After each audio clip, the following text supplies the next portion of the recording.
Are you looking for a place to get out of your daily home routine and collaborate with other like-minded individuals? Then join us at WorkFind 209, where we offer shared workspaces for entrepreneurs, startup companies, freelancers, small businesses, and growing enterprises. Here you can work independently and collaboratively, experience networking opportunities and business growth. Come build a stronger community in a space to start, develop, grow, and launch. Check out WorkFind209.com.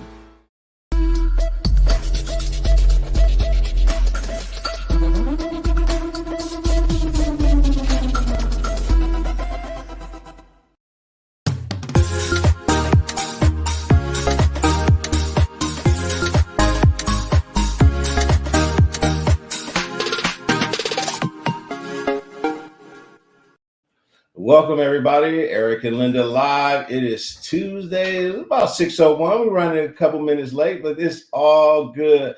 Welcome to our show. I am Eric. And I'm Linda.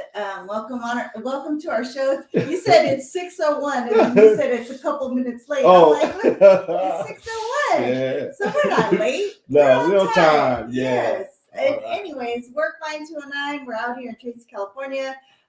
We have workspace, doing a lot of different things in our community. Man. We started bingo. Ooh, Yeah. Bingo. Bingo's been around for a whole month now. Yeah.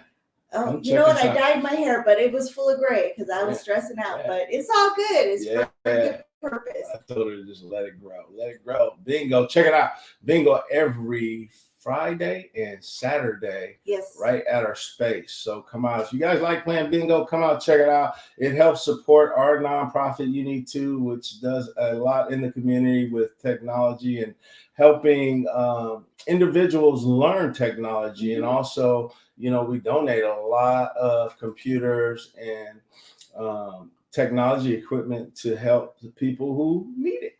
Yes. So, you know, I was thinking, and I brought this up to our bingo manager, is we should have a bingo 101, bingo 101, because bingo is just not bingo. I mean, there's a lot of different games, there's a lot going on, and we're learning. We're learning too. Yeah, it is a lot. I thought bingo was just you just dab on and mark the numbers, but man, it got like X's and O's and 4, 5, 7, 9 and 6, 2, 1s and circle the square. No, don't listen to him. He's already confused me because I don't know what he's talking about. But you know, we do have other games that happen, like 4-way, a stamp, and 6, 4, 5, 6, 9. Those are what the games are called. Yes. But anyways, back to WorkFind. WorkFind is a co-working space out here in Tracy, like I said, and we have office space available for the small businesses to large businesses to work. Some people are at home still working virtually, and we're a place where you can get out of that home environment into a professional environment and work productively. Collaborate. You know, we got some new members actually this week, and they're already kind of working together and starting to brainstorm different ideas. So, you know, you can't do that at home if you're by yourself. So we are a remote work location. We also offer virtual offices as well. Yeah. So anyways, we have a great guest today, and I'm really excited. Shelty is always a part of what we do, and thank you, Shelty, for helping us get our live show to where it is right now, and to introduce us to our special guest this evening. I'm excited to hear about his story. You know, he also is a part of changing lives and making his community better. So, you know, one of the purposes behind this show that Linda and I created was to bring people on like this individual that's going to be coming up next. But we've had many people on the show that really pour in to tell their stories about how they started their business, what they're working on, how they're encouraging people, how they're changing lives in the communities. And so, you know, when we talk about, you know, the Eric and Linda live show, it's not even about us. It's about you guys as the viewers. So, if there's someone that you think can add some value or some hope, send them our way. We're always looking for new guests on our show. Yes, we are. So what else we have going? The Raiders lost yesterday. I just want to mention that. Man, I was like really pumped up to go 4-0, and man, we lost that game. I was a little sad, but you know what? You can't win them all. We're coming back next week with a W. Yes. Quote me on that. And if I lose, I might not be on the show next Tuesday. But I will be on the show. All right. She said it. Cool. Special shout out to all our viewers out there. Just always want to thank you guys for being a part of our show and watching and viewing all over the country. And so thank you guys for being a part. One thing that I want to mention is that we do play this number up game. So, during the show, we'll say this, pick a number between 1 and 50. The closest without going over is the winner. We give away a $10 Amazon gift card. And I think Bruce won last week. Yes, he did. And so, so stay tuned. Remember, you got to stay to the end of the show to redeem or to get that gift card. So stay tuned for that. So we got, what you got? Anything else you got? You want to share? There was something I wanted to share, but you were talking and threw me off. So my bad. Okay. My bad. So anyway, what we'll do, we're going to go to commercial break and we're going to bring our guests on the show. You guys got to stay on and watch this show. I am already excited. Linda's excited. And I believe that he's going to be blessing some people tonight with his story, with what he's done. Oh, man, stay tuned. So we'll be right back after this commercial break with our guests.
Welcome back, everybody. Eric's going to introduce our guest, but this is what I remember. Okay. I was going to say happy birthday to our pastor, Auntie Cynthia Chess, and to our godson, Chandler Giles. Yes.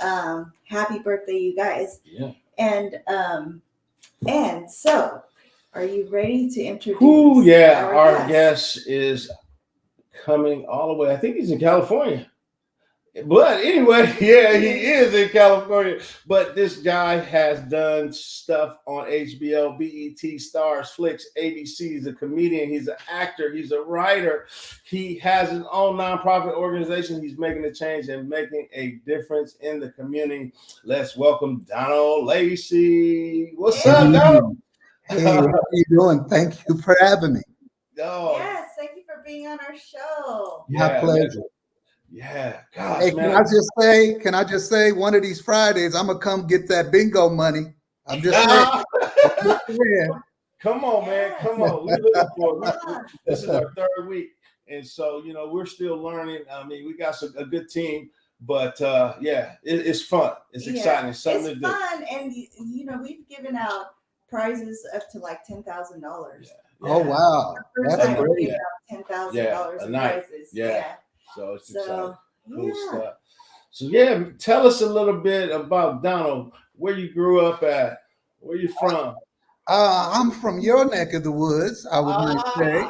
Oakland, California, all day long. Yeah, we have. Oh yeah. I got friends in San Francisco, but it's all about the town. Yes. I actually went to Stonehurst and then St. Louis Bertrand Wow. Catholic School. Yes. Where that's what the days when they could throw kids downstairs and get away with it. You know what I'm saying? And wow, I still got a few knots on my head. But man, it was, I always tell the young people that I mentor, I wish I could take you all in a time machine and show you the Oakland, and you know this, Eric, the Oakland we grew up in. Yeah. It was a real community. I was, they always amazed when I said we used to drive around when we were in high school and see cars and listen for music. We didn't know the people giving the party, but we were welcome. Nothing ever happened. Nobody ever died. Now there might be this, but even that, if you were a gentleman, you say, hey man, let's step outside. You stepped on my Stacy's. We need to discuss this. Yeah. Yeah. But it was really a community of love, of consciousness. The Black Panther Party was very prevalent. I was always amazed I remember seeing when the police would pull over somebody that the Panthers would pull up and say, I have a right, officer, to observe you at a distance of 100 feet. So it was really a Black community that was not only loving and thriving business-wise. There were Black businesses from Lake Merritt all the way to San Leandro, other ethnicities as well, predominantly Black. So I feel blessed to have grown up in the time that I did and to be so nurtured by not just my mom and dad and my uncles, but by my community. Yeah, man. I want to say, man, I want to say, you got brothers that grew up in Oakland, older brothers. No, and people always think that I'm them Lacy's, but we ain't them. In fact, I was the only brother and the youngest. I had 3 older sisters. Okay. And my oldest sister, I wonder if the statute of limitations, I'd work all night getting my Halloween candy, and then she would hit me upside the head and snatch my bag. I ain't forgot, Sandra, if you're watching this. But yeah, man. And but like I remember a few years ago when I started doing this work, about 15 years ago, I saw a young guy walking by me, and I just said, hey, how you doing, young brother? He said, hey, why are you speaking to me? And I'm like, wow.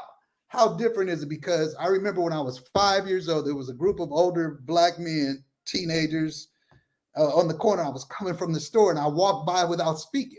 And he said, hey, young brother, don't you ever walk by another Black man without acknowledging. So I cite that to say how the paradigm has shifted, right? Yeah. So yeah, man, Oakland was, I always like to say, the greatest city in the world to grow up in the 60s and 70s. Yeah. Wow. What's up, Leo? This brother right here, Leo Brown.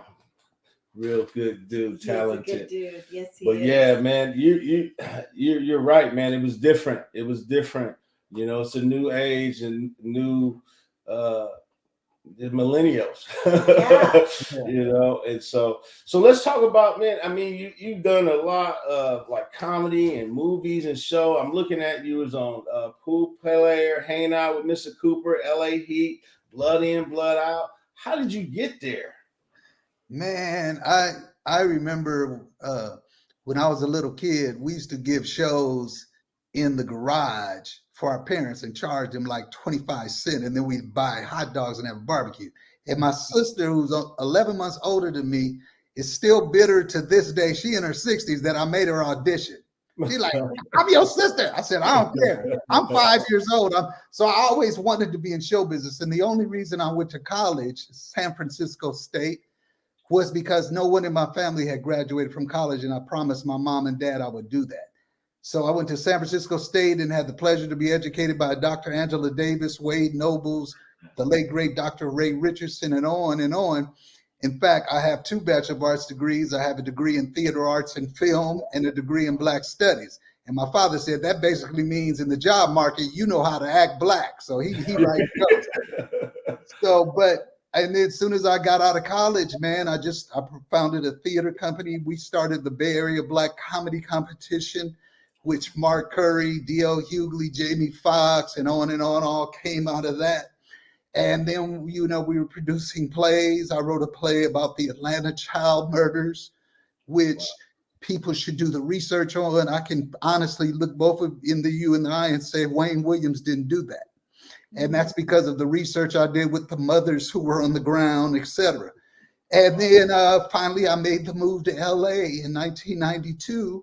And I was fortunate enough to be hired as a writer for BET on some of their shows.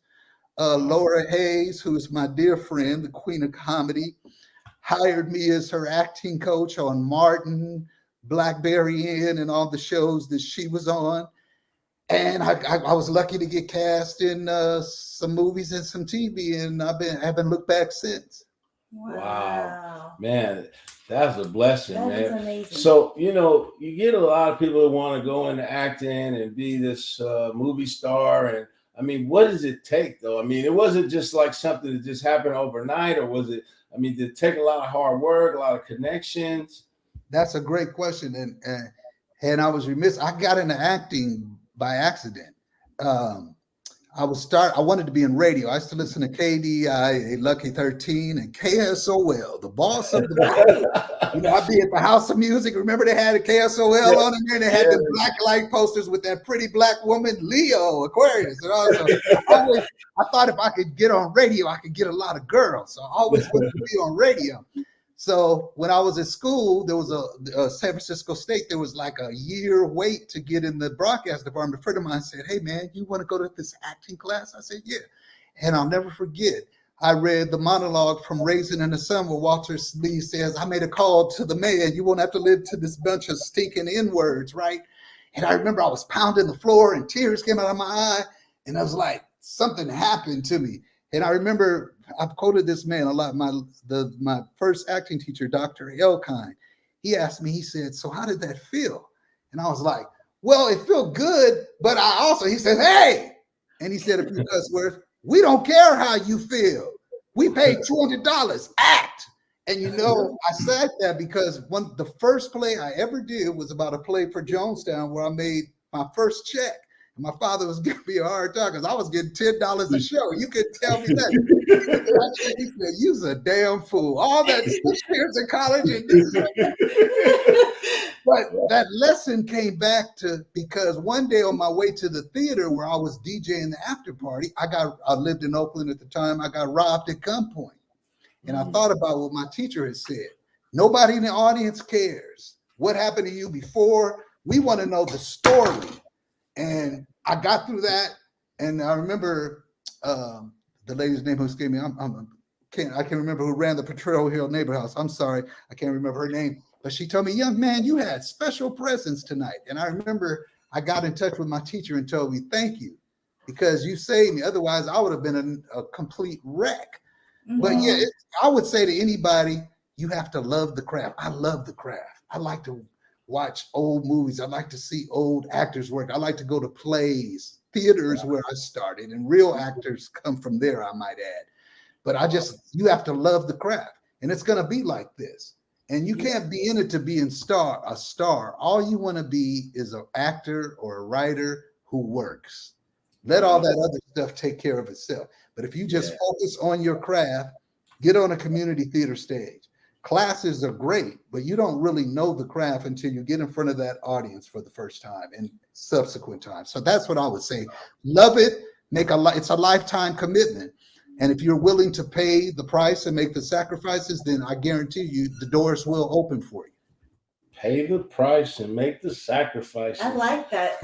You know, I feel sometimes that when we come on our show, it's so true that you say, you know, people really don't know. Like, I had a stressful day at work, but I got to come on this live show and smile and be happy. But, you know, and sometimes that's acting, but I really love what I do. So that all that stuff that happened earlier in my workday, you know, it doesn't matter because I love hearing stories from, you know, people like you. Great, you know, and we're not like stardom where we're so super popular. We're, you know, average people that are making big differences, you know, and unlike you though, you have you have a list of accolades, right? But and I'm honored to be in your presence, to hear your story and to, help the people that are listening. That's what, puts my terrible workday aside and me getting to interview great people like you. So Yeah. Well, let me just say the response to what you just said. Thank you, first of all. But I want to shout out Shell T, because she told me, she said, when you meet Eric and Linda, it's a perfect fit. And I see why she said that. And let me compliment both of you for the work you're doing in your community in the 209. To me, my parents always instilled in me to treat everyone with respect until they treat you otherwise. But what can you do to help other people? So to me, both of you should be commended for serving people, especially people who are less fortunate, who are in need. And to me, that's what makes this life so flavorful, so worth living. People always ask me when they say, how you doing today? I always say, every day I wake up is a great day. I'm 60 plus years old, man. A lot of people I grew up with who are no longer here. And I recognize, and I always say to myself, thank you, God, for letting me see another day.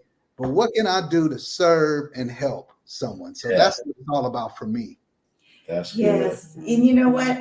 We're going to take a quick break. I'm going to try not to cry because so let me get my face together, but I'm ready to go. Quick break. But before we go on the break. Oh, gosh. Put your numbers in. Yes. All right, go ahead. Read it. No. All right. The numbers up, gang. Pick a number between 1 and 50 for you guys out there. The closest number without going over will win $10 Amazon gift card. So make sure you guys put your numbers in the chat. Put them in there so we can get you $10. Yes. All right. We'll be right back with Donald Lacy after this commercial.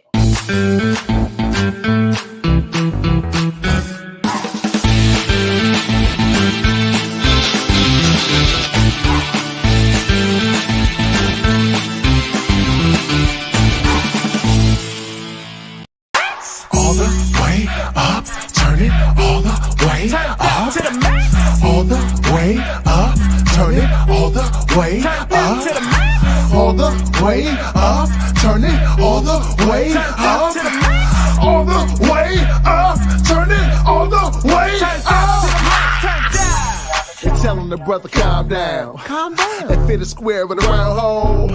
Cause every time that I come around, I turn it as loud as it go. Sipping the rock, pink collide, or give me the lime.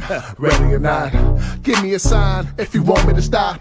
Giving it to you a cappella, the music will drop. One at a time, singing a rhyme on the drop of a dime. It's got time to shine, baby. I'ma break it down until it's liquid. Turn up, stir it up, call it biscuit. Hold up, I'm turned to the max. So loud, I got a deaf mute in the back. I'm not gonna do what it does. The first time that he heard the names on the track. All the way up, turn it all the way.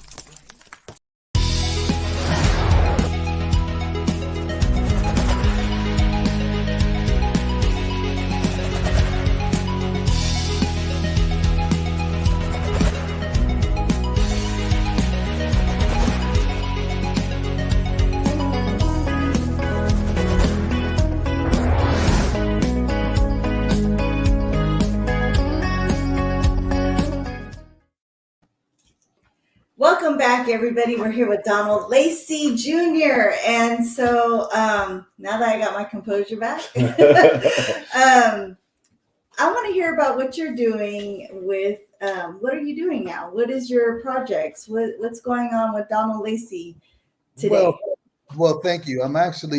We've been shooting for the last 3 months, different days of the week, a documentary film on KPOO radio called The Revolution is Broadcast. And it's a fascinating story about a station, and I'm learning so much. In fact, the Grateful Dead, who were notorious for not doing benefits, not because they're not giving back, but they would be deluged by some of everybody, did a benefit back in 1972 that got KPOO radio its first equipment. I didn't know that going into this. Wow. And how KPOO helped dismantle South Africa apartheid. One of the first interviews I did when I was 19 was one of the leaders of the ANC and SWAPO. And just all the money they raised, and they started the divestment movement. And San Francisco was the first city to divest in South Africa, which KPOO led. And as a result of that, New York, Atlanta, LA, and all these other cities divested. And that broke the back of apartheid and got Nelson Mandela freed. So it's an amazing story how this little bitty radio station impacted the world, and it's going to be phenomenal. Yeah, I remember KPOO, and I think I want to say it didn't even come on every day. It was just certain days and certain times where we had to listen when they first came on, I think. That's true. That's right. Yeah. And then it became 24/7 later on. But yeah, that's right. Wow. Yeah. So when is that documentary coming out? It'll be out, God willing, sometime in 2022. We still got it. There's so much archival footage we have to shift through. And they also, KPOO, the general manager, who was like my second father, rest in peace, Joe Rudolph, he negotiated the food giveaways with the SLA and William Randolph Hearst, Patty Hearst's dad, when she was kidnapped. And there's a great picture of a guy from the station holding the communique from the SLA, and there's like hundreds of microphones, and the SLA is making their demands. So it's an amazing, and it's also, KPOO was the first radio station in the country for sure, maybe the world, we're still researching, that broke the Iran-Contra-Gate story, which changed the course of the Black community forever, where the CIA was selling crack cocaine through Free Ray Rick Ross, and he didn't even know it. And Gary Webb, who I had the pleasure to interview right before he was murdered, I'll say, broke the story called Dark Alliance. And the United States government, under then President Ronald Reagan, distributed crack cocaine to the Black community between LA and Oakland. And then it spread around the country, and the Black community will never recover from the devastation that plague upon our humanity, was issued by the U.S. government. Wow. Yeah, that's deep. You know, that I look forward to watching that documentary. It's coincidental because my son he came home and he was talking about that, and he was telling us about the story, and sometimes history isn't taught, to all the communities, and for him to know that, it really says a lot that, he's really digging in and learning about history like that. And kudos to your son. Kudos. And there's a movie I'd like to recommend to him and you and anyone watching who hasn't seen it, and it was kept really quiet. Jeremy Renner, the famous actor who did so many great movies. He plays Hawkeye in the Avengers movies. He produced a great film called Kill the Messenger, and they kept it really quiet. I was at the premiere. I was invited to the premiere because of my work in the community about crack cocaine and the violence and all that it's caused. And it tells the story of Gary Webb, who they said committed suicide by shooting himself twice in the head. How is that possible, right? Wow. But it's an incredible story, and he was a real American hero who died tragically, and he exposed a dirty secret, Dark Alliance, that your son knows about, and props to him, because everyone needs to know that story. Everyone. Wow. Mm-hmm. That's good. Now, I want to switch gears just a little bit, because I know you have an organization called the LoveLife Foundation .org. Let's talk a little bit about that and how you started that organization in the community. Thank you for asking me that. Well, the story begins on January 24th, 1981, when I was on the way to the hospital. My firstborn child was about to be born, and I delivered her on 580 freeway while driving. True story. Wow. In fact, on her birth certificate, it says place of birth, 580 freeway. Wow. Attending physician, Donald Lacy, and I put BD for baby's daddy. So I kind of started that saying, I want to take a little off my collar. I'm just saying, I wasn't saying baby's daddy in 81, if I remember. But she was an incredible human being. Her mother and I broke up when she was about 3, but I was always in her life. And she was a conflict resolution mediator at McClymonds High School, where she was a student. To show you her luminous spirit, in the summer of 1997, of course, I was going back and forth in LA and working. She came, I went to see her, and she was on the steps crying with her cousins, my nieces, and she said a friend of hers who went to her school was murdered, and she wanted to do something. I said, well, baby girl, what do you want to do? And her name, by the way, is Loishe, which is Igbo and Nigerian and means love life, to show you God's plan. And I gave her that name because I figured she was so eager for life, she couldn't wait till we got to the hospital. But a friend of hers was murdered. She said, I'm tired of seeing all these young people die. I want you to help us write a play and do a vigil. And I was so proud of her, and we had prayer and we were crying. And that was in the summer of 97. And then when I was in LA, walking into the Improv, I got a page saying that she had been murdered. She was coming from her job at McDonald's, where she worked part-time. It was on a Monday around 6 in the evening, and her friend were waiting at the bus stop. And a young man from the neighborhood who knew them saw them and offered them a ride. Now, what they didn't know is this young man had been in an altercation with someone earlier that day. We don't know what.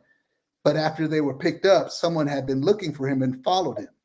When the car stopped across the street from their high school, 4 assailants got out.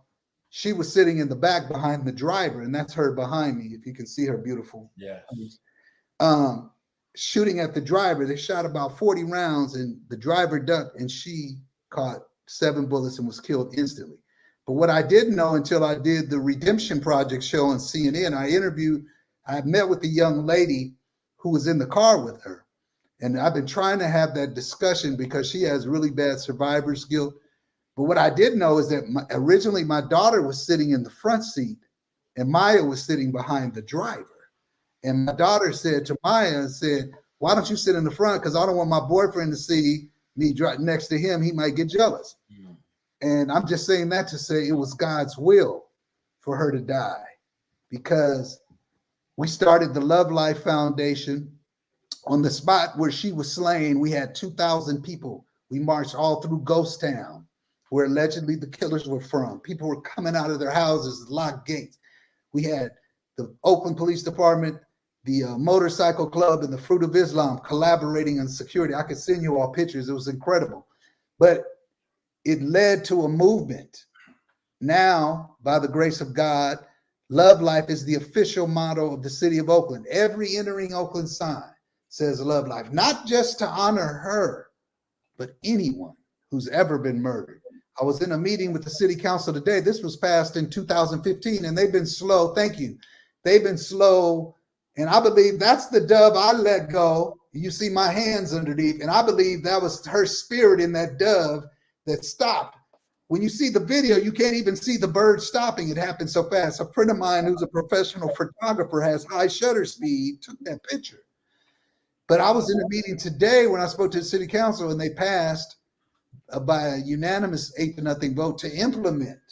They haven't been doing it. We've had 107 murders in Oakland this year, the highest murder rate in 20 years. And these are mostly young Black and brown youth. So we have to do more. We have to do better. I say, people say, well, why is there so much violence all over? Well, there's 2 reasons. The easy accessibility of guns, number 1.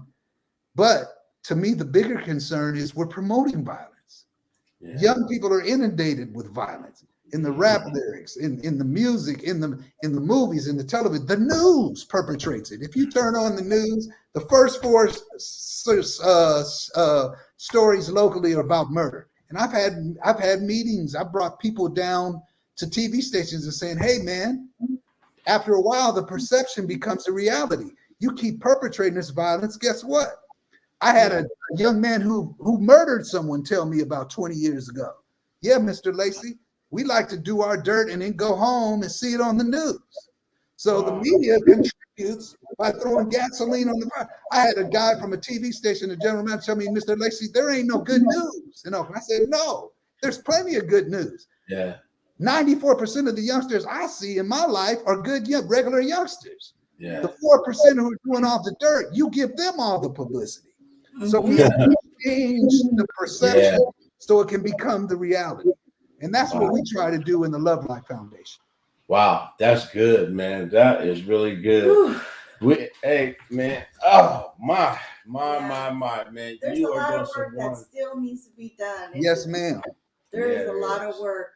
But I want to hear more about what you're doing, what your next projects are with Love Life, and ask you some more questions. But we're going to go to commercial break, and then we'll come back with Donald Lacy.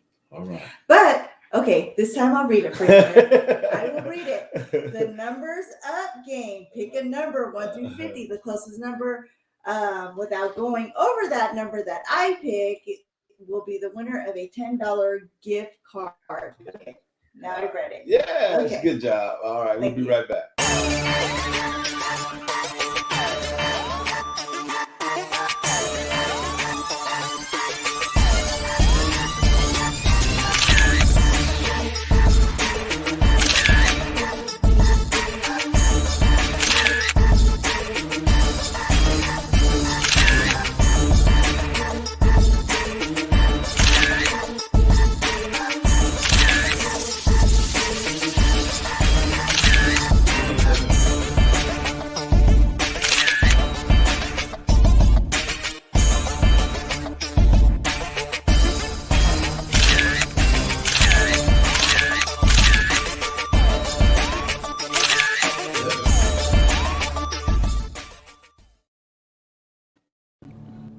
You were just a young man. Yes, sir.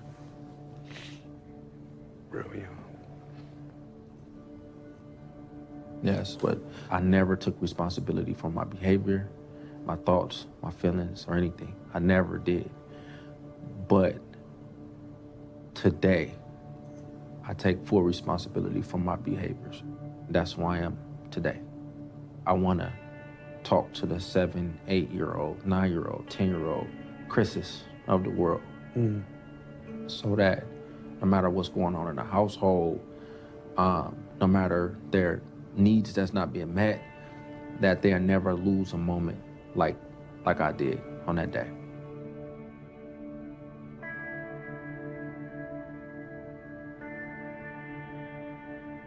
It ain't where you start, it's where you finish. So I forgive you, man. I do.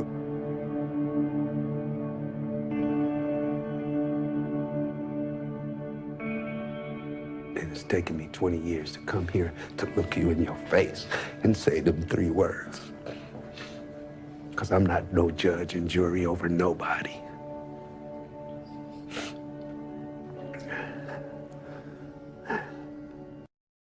Hey, Jenny, have a good weekend? Drank too much, ate too much, spent too much. You? Oh, you know me. Got drunk, woke up in a stranger's bed, staggered home, husband and kids wondered where I was. You volunteered at the soup kitchen, didn't you? What gave me away? The imaginary husband and kids? I appreciate the effort not to make me look bad. Don't mention it. You should come with me sometime. Economy getting you worse, you'll be serving me. Oh, LJ! Why are you looking for him if he didn't do anything for you? I don't know anybody with a name like that, not even close. Sorry for bugging you. Oh, you're not bugging me, cowboy. Put $1 in, let's play a game, huh? Maybe I'm looking for somebody too.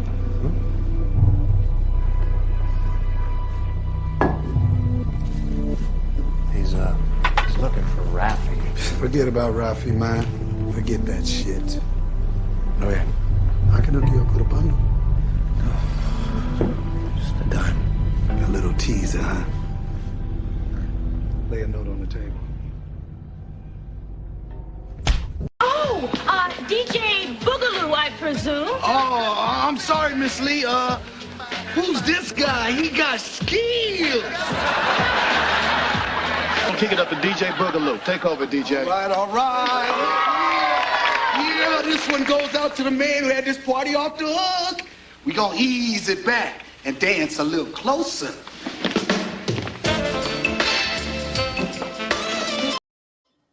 Wow. You in action. Yeah. You know, you haven't changed a bit. You still look the same. Oh, bless your heart. You're so sweet. Girl, I got aches and pains on my aches and pains, but I'm thankful I'm young. Yeah, amen to that. Wow, man. That first piece was real powerful. You know, I mean, it takes a real strong person to be able to go in and do what you did. And there was, I'm sure there was healing on both sides, you know. Man, yeah, hats off to that, man. That was just probably, I know God gave you the strength, but it didn't come easy. But well, thank you, brother. And let me just say, it took 21 years. And I vacillated back and forth to the day I went in there. And even when I was in there, and we were in there, the show was only less than an hour long, but we were in there about 4 or 5 hours. And I actually, you know, what helped me, that young man used to come to the house. And for those who don't know, he's the one person convicted of murdering my daughter. He used to come to the house and play with her when they were little kids. He didn't know, nobody knew that she was in the van in the back seat. And a couple of months, we were on TV so much after she was murdered, doing peace marches and vigils and town hall meetings, that he felt guilty. And I'll never forget, it was 1997, 2 months after she was murdered, which happened on October 20th, by the way, 1997. I got a call about 3 a.m. from one of the investigators, and it said, we have a confession. And he felt so guilty that he confessed. And he was 16 at the time himself. My daughter was 16 when she was killed. Wow. So I always felt, I remember we did this press conference the next day, and I always felt that he had qualities to be redeemed because he had a conscience. You know, some people who are doing these murders, they don't never need to get out. They're just demons, you know. But then there's other ones like him who got caught up, you know, and he was trying to belong to that gang, and they asked him to go along on the ride. He didn't even know what they were going to do. They just handed him a firearm and said, let's go. So, but it took me 20 plus years to get to that point. It took a lot of prayer. And to show you how God works, I have to mention this woman who I don't know her name, but I can see her face like I see both of your faces. When I was living in LA most of the time in 1995, I used to go to Chip Murray's church, First AME, in the hood. And I was there in 1995. This is prior to my daughter being murdered. And this woman, God bless her, she gave this testimony that her 14-year-old son was sitting at the bus stop, and these thugs walked up on him, shot him 4 times in the head, killed him, and took his Nikes. And then she said, but God is good. I want to tell y'all, every month after he was convicted to life in prison, she goes to the prison, forgave the young man, and has prayer with him and teaches him about God. And I just remember I was in the back of the church, and I couldn't fathom, how could you forgive? But see, that's God put her, this is before my tragedy, mind you, but that planted the seeds. So when I thought about forgiving him, I often thought of how he put me in that church at that moment on that particular Sunday to hear this woman give her powerful testimony. Wow. And that gave me the strength and the courage to do what I had to do. And as I said in the program prior to doing, when it took years to set this up, if I could do it, I want to do it to set an example to show other people who have had their children murdered that forgiveness is possible. Because when you hold all of that negative energy, and I had it for a while, I wanted revenge, I'm not going to lie, but it does more damage to you than the very people that you're holding that resentment for. So when I walked out of San Quentin prison after I said those 3 words, I felt like I weighed 5 pounds. Wow. And I realized how much I had been carrying that anger and that pain and that resentment for that young man and the other young men involved.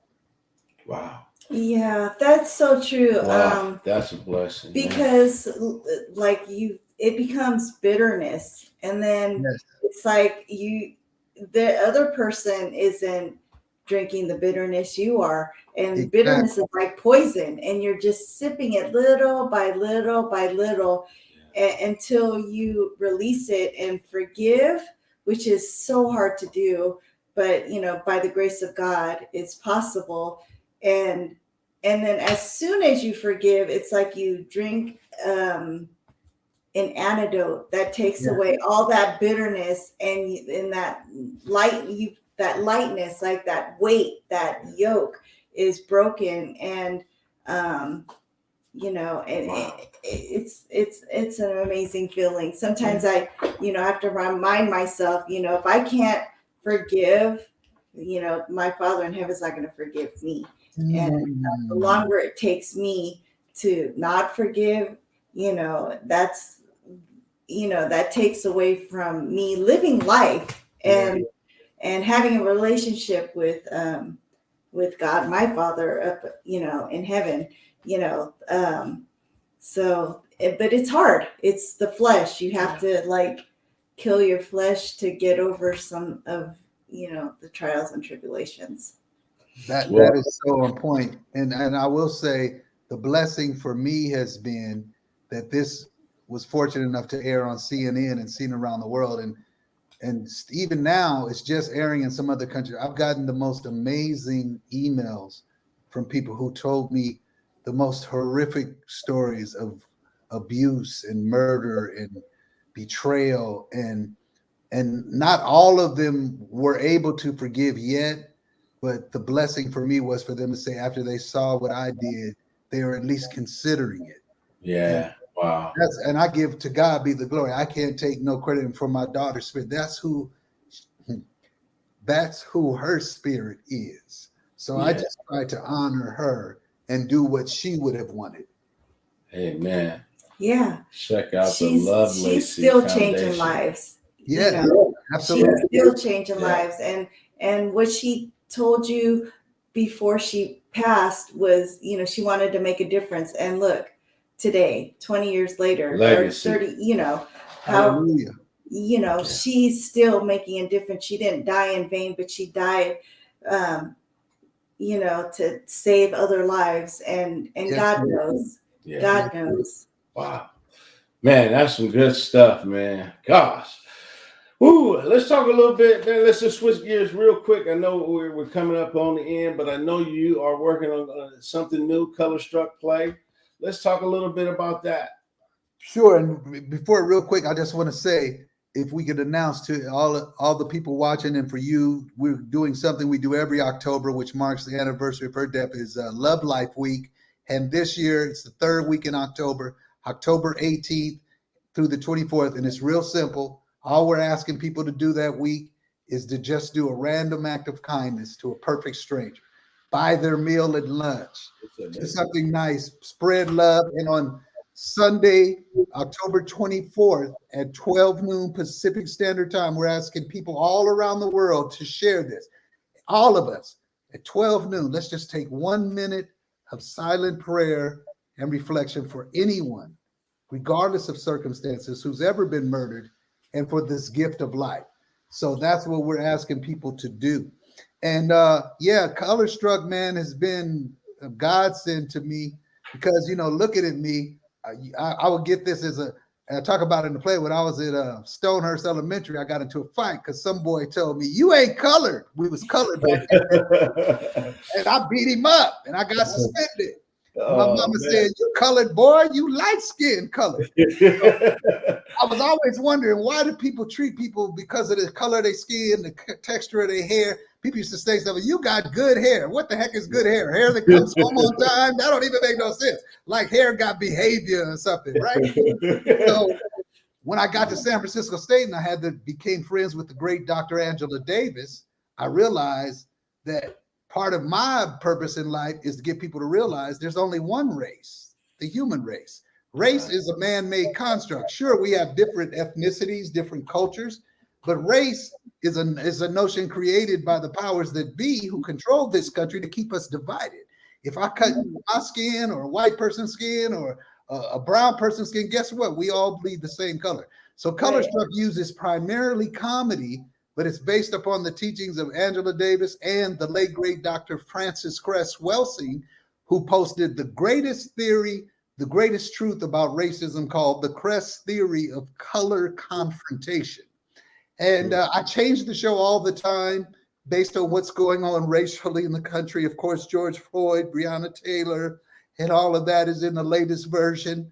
And I've been blessed enough to tour it all over the country. Wow. Wow. When is that coming here?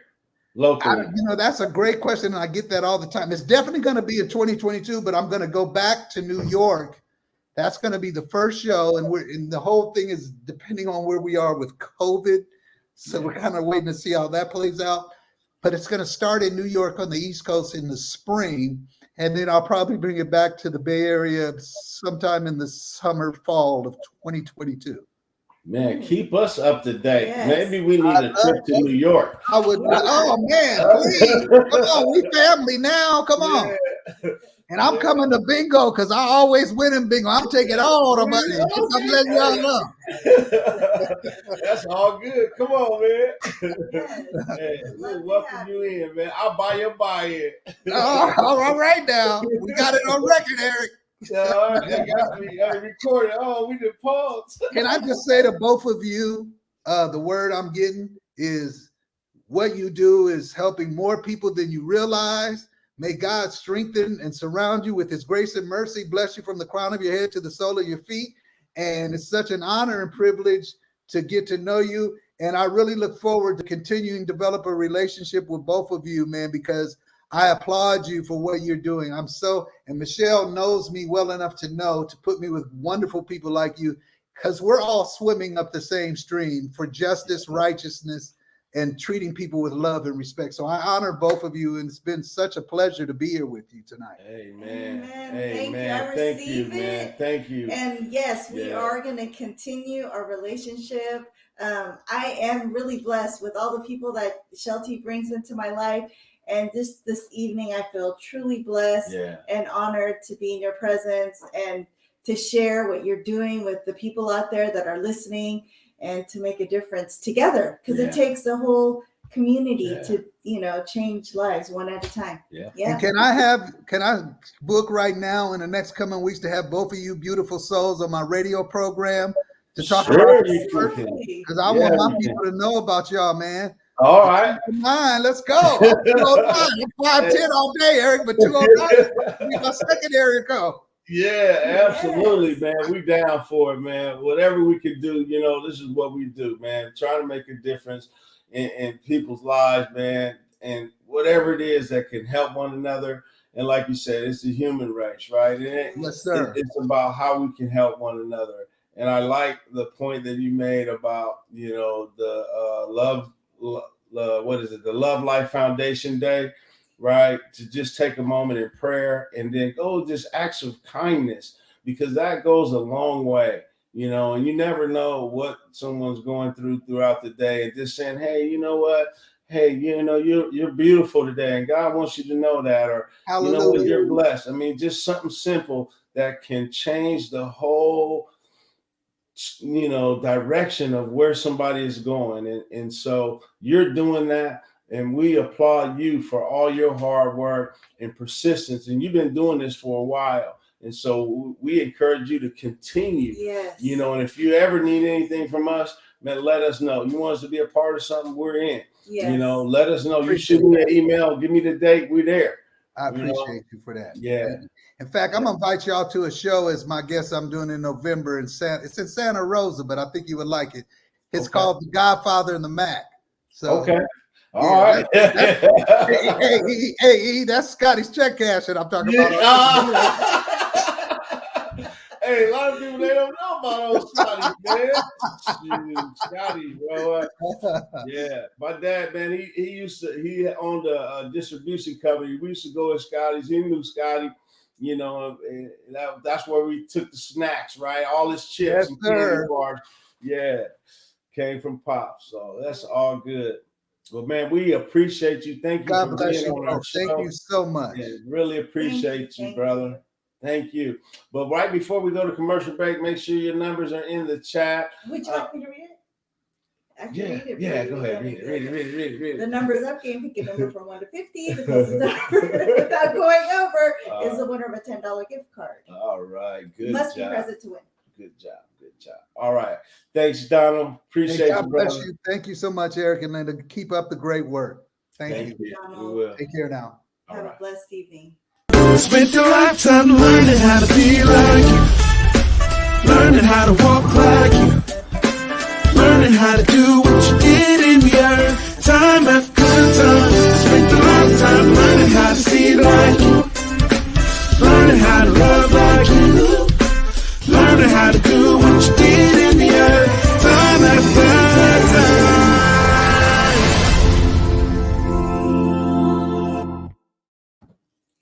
Welcome back, everybody. We had lovely commercials, and I always talk about them. Flip Furniture, Jay Lee in his image, Barbershop. We've had Black Jewel. And then the song on Jay Lee's LA Jackson. I want to give out a shout out to him. Yeah. And the last commercial, To Be More Like You. There is some casting that they're doing right there, auditions. Put up that flyer. There you go. Yeah. It's coming up. So if you guys want to audition actors, singers, dancers, October 22nd and 23rd in San Jose. Yes. And then don't forget, October 24th, Random Acts Kindness. Yeah. Acts of Kindness. There you go. At 12 p.m., October 24th. So don't forget that. And like I said, we had a great, great special guest. He really touched my heart. And I hope that, this will be the first of many meetings with him. And we definitely want to support his cause, his programs, what he does. Yeah. And so I'm excited to our relationship going forward with him. Okay, let's do this numbers up game. All right, here we go. Numbers up game. 1 through 50. I'm going to give you guys 2 seconds if you want to put in your number, because we only have a couple numbers. That's all good. But somebody may win. It may roll over. 50-50 Who knows? chance. Who knows? It's between 2 people. And Karen, thank you for watching our show today. Leo Brown, thank you for being on our show today. Juanita always is. She's one of our regulars. So hey Juanita. The ball's out. Okay. Oh, okay. All right. Do you want me to read the number 2? You read it every week. Okay. There you go. You know what? I think I'm in denial, Eric, and I think I gotta do this. See, I always think I gotta have do this. the handy dandy I can see it. glasses. 23. 23. Oh, Anita, you went over. The winner is Karen Murray. Are you still here, Karen? Are you still here? You got to be here. Maybe you stay present. She's still here. I know she probably is still here. Just put something in the chat. Miss Karen Murray. Tell you my boy D. See his text. Daryl. Tell him what's up. Hey, Daryl. But I didn't get back to him. I just been busy today. Yep, She is here. Karen is the winner of our $10 Amazon gift card. We'll send that to you in an email. Yes, I miss you, Karen. We still need to go to lunch. All right, and we'll send you that $10 gift card. And we'll talk soon, hopefully. Any last words, Mr. Hawkins? Yeah, Donald Lacy had a wonderful story, and I really appreciate him being able to share his story. I couldn't even imagine, if I would have been in that position, but he's a really strong man. He's making a difference. His daughter is continuing to live on through the legacy, through the organization that he started. And man, what a blessing. Great story. And he's still doing some great things. So, he did say, like, I want to go back to forgiveness, and it took him a while, but the commercial that we just played, to be more like you. That's what we're striving to be more like you. And I was thinking when he said he forgave his the person who murdered his daughter, I saw Jesus on the cross, and and after he was beaten and hung on the cross, he said, "Forgive them, for they don't know what they do." And so to be more like you is to be more like him. And even through his beatings, he still forgave. He even asked his father to forgive. So, and that's a leap. Yeah, that's good. So, forgiveness. Forgive. All right. I forgive you. You forgive me? All right. We're about to go. So, hey, thank you guys for being part of our show. We'll see you next week with our special guest. Have a great evening.